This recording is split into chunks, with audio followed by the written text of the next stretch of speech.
It's no secret that small image sensors don't work well in low light. However, there seems to be a bit of confusion as to why. Some people claim that one of the reasons that small sensors perform poorly in low light is due to the amount of pixels on that sensor. So with more camera companies trying to increase the resolution of their cameras while keeping a small sensor size, low light shooting suffers as a result. However, is that really true? I mean, if it is, then surely an older camera with a lower resolution will perform better in dark conditions than the latest and greatest camera with a higher resolution, right? Well, in this video we're going to do some very unscientific testing to find out, so sit back, relax and enjoy. This is DemonView.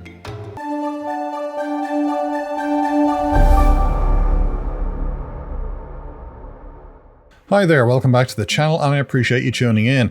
In this week's video we're going to be looking at the performance comparisons between the GoPro Hero 4, GoPro Hero 6, GoPro Hero 11 as well as the GoPro Fusion, just because we can. And we're doing all that in low light conditions for this test. Now the reason for this selection is rather simple. The GoPro Hero 4 was GoPro's original 4K camera. I mean, the 3 could also do 4K, but only something at 15 frames a second, I think, so that's not much use. The GoPro Hero 6 also shoots in 4K, but that was the first camera to have the GP1 processing chip. And the GoPro Hero 11 has the GP2 processing chip, and finally the GoPro Hero Fusion, as it has a larger FOV, so, you know, has some night modes that the Hero Max doesn't, so I thought, hey, why not throw that into the mix? Now, I'll be doing some more comparison videos in the coming weeks with some daytime footage to compare the dynamic range of the sensors, and another video regarding the audio quality of these cameras, so stay tuned for those. Now, before we continue with the video, realize that this is not a sponsored channel. All these videos are my own honest opinions and all production costs come straight out of my own pocket. Which means I'm not eating tonight unless you're nice enough to click those like and subscribe buttons. I mean, honestly, I can't even remember when the last time I had a pizza. I mean, that's the truth. I make all these videos for your benefit and the only thing I end up eating are the costs. So do me a favor, click those like and subscribe buttons down below and help me out with the cost of producing these videos. It only takes a few seconds to do so and it doesn't cost you a penny. So go on, click them. So on with the video, and we're going to be looking first at the low light performance between the GoPro Hero 4, the GoPro Hero 6 and the GoPro Hero 11. So this is the setup that I used. It's the magnetic mount, which you may have seen me talk about before on my channel. It's a 3-camera mount. We have the Hero 4, we have the Hero 6 and we have the Hero 11. And then for the GoPro Hero Fusion, I had this mounted on top of the car using a dual magnetic mount. It's got 80 pounds of force, so this thing wasn't moving in the wind. So that's what I used for this camera setup. Now, full disclosure, and I just want to get this out of the way, but A, this in no way depicts the best image quality you can wring out of any of these cameras, nor is it meant to. This is basically a test using raw camera footage using the automatic settings of the camera. I'm hoping this represents what the everyday user will be filming with without going in depth to configure the camera specifically for night shooting. B, there's been no post-processing of the image, so these haven't been digitally enhanced, they haven't been denoised, all because I really want the image to represent what the everyday user is likely to get out of the camera when they hit that record button. C, all these videos were shot using the flat color profile on the cameras, and this does allow for a larger range of grays and midtones, and that's specifically because, you know, that's really what you should be using when you're shooting with your camera anyway. Flat's the color profile to go for. That's just my own opinion, so that's what all the tests were done in. D, all cameras were recording in 4K 30 frames per second, auto white balance with the max ISO of 1600, except for the GoPro Hero Fusion, which was running the Beta 2.0 firmware, so it was recording in 5.6K 24 frames per second. E, pineapple does belong on a pizza, not that I can afford to buy one because there's many viewers out there watching my videos who haven't clicked like and subscribe yet. Let me know if that sounds familiar to you guys. And F, which is for finally, I messed up on the original test as I had my GoPro Hero 11 set to 4K 60 frames per second, which led to a darker image than the rest of the cameras, so I had to re-record the GoPro 11 footage on a different day, but it was the exact same lighting conditions and weather conditions as it was pretty much the day after, so not much had changed, but I think it still should be a good comparable test. So how did the cameras fare in all these scenarios? Well, let's take a look. The GoPro Hero 4. So a quick look at the footage shows significant grain present on the footage. There is obviously some softening of the image due to the low light and the camera automatically adjusting the shutter speeds. Since there's no stabilization going on here, we can see there's some blurring when the camera goes over a bump or two on the road, and again that's due to the low shutter speed. So yeah, it's not a great looking image, there's plenty of grain there. And the weird thing is, I remember when this camera was first released, they actually had nighttime footage of cars. And I thought it was like great looking for the GoPro camera. It was a huge improvement over the GoPro Hero 2, but I also remember that image being particularly dark. And as you can see, this image looks a lot brighter, so therefore we are going to see an increased presence of noise. The GoPro Hero 6. So there seems to be a lot less grain visible in this footage, but the footage itself looks even softer than that of the GoPro Hero 4. Now this is likely due to some onboard digital noise reduction, so even though there is less grain, the image doesn't look as sharp or as clear looking. However, it's hard to see a difference between the two in regards to improvements in image gain. Apart from the noise differences, the image to me looks pretty much the same in terms of light. The GoPro Hero 11.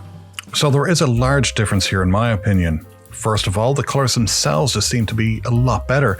Even though this is filmed in a flat color profile, the colors seem to have a little more sustenance to them. They seem to pop a little bit more. However, there is still a lot of noise reduction going on here, and as a result, the image does seem to be very soft. However, I have to admit, out of all three cameras so far, the 11 seems to be doing a much better job showing the road, as well as the details of the other vehicles in question. It really is performing quite well in low light compared to the others. Then finally we have the GoPro Hero Fusion. Now overall I think the Fusion actually did a good job in terms of light. The picture did indeed look brighter, but wow was that image full of noise. I mean, it's actually pretty shocking to see exactly how much noise was in the shot.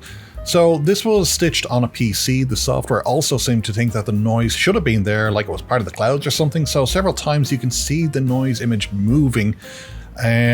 Almost like the software was stabilizing the location of the noise. So honestly, this footage just is not pleasant to look at in low light. So what does that tell us about the whole pixels on a sensor affecting low light image quality? Is it true? Does low light ability get affected by the amount of pixels you cram in a sensor? Well, yes, and no. So we've done a comparison here between several different cameras, all with different resolutions, and basically saw that there wasn't that much difference between low light performance of the cameras. Yet this contradicts the whole theory about pixels on a sensor. I mean, if that were true, the Hero 4 should have blown all of these cameras out of the water. Even the Fusion should have put the 6 and 11 to shame surely. However, that wasn't the case, so what's going on? Well, I'm pretty sure that if you were to have the exact same sensor, one with a low pixel count and one with a high pixel count, that the one with the low pixel count could potentially outperform the one with the high pixel count. Potentially. But realize that sensors themselves play an important part in this, and every year that passes, sensors change. Even a similar sized sensor from today compared to a 10-year-old sensor is going to have different materials, different fabrication processes, and therefore different low light capability. Then you also have the software on board the camera itself. As technology improves, processors get faster, and image processing also evolves, how cameras use the raw data coming from the sensor will also evolve. You can clearly see that the newer Hero 11 did a far better job of reducing noise in the image, yet it has a far higher pixel count than the other cameras. And that's simply because of the processing that's been applied to the camera image as the image is being recorded. Right now, using the GoPro Labs firmware, and if you're not using that, shame on you, you're basically not using the full potential of your GoPro, as well putting at risk from theft or loss. However, using the GoPro Labs firmware, you can actually disable the onboard noise reduction on the GoPro Hero 11, and this results in two things. First of all, a much sharper, clearer image at night, and secondly, a lot more noise in the picture.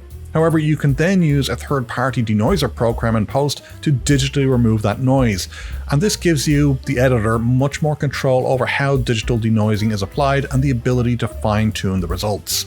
So when you read online someone saying that the amount of pixels on a sensor degrades its low-light capabilities, while it may be somewhat true if using the same sensor from model to model while increasing the pixel count, I'd say that the more important thing is how the camera itself processes that raw image data that's really going to affect your image quality. Newer cameras are going to, hopefully, have more up-to-date and improved image processing, so when you see that they have a higher pixel count or higher resolution images, don't let that scare you off, as it really shouldn't be the deciding factor. So there you go. Test number 1 on image comparisons between 4 different camera models. So I hope you found this little video interesting, and if so, click those like and subscribe buttons down below, and let me know your thoughts on low light conditions and shooting with GoPro cameras. I'm sure you have many different experiences, and I'd actually like to hear from you. So until the next video, cheerio.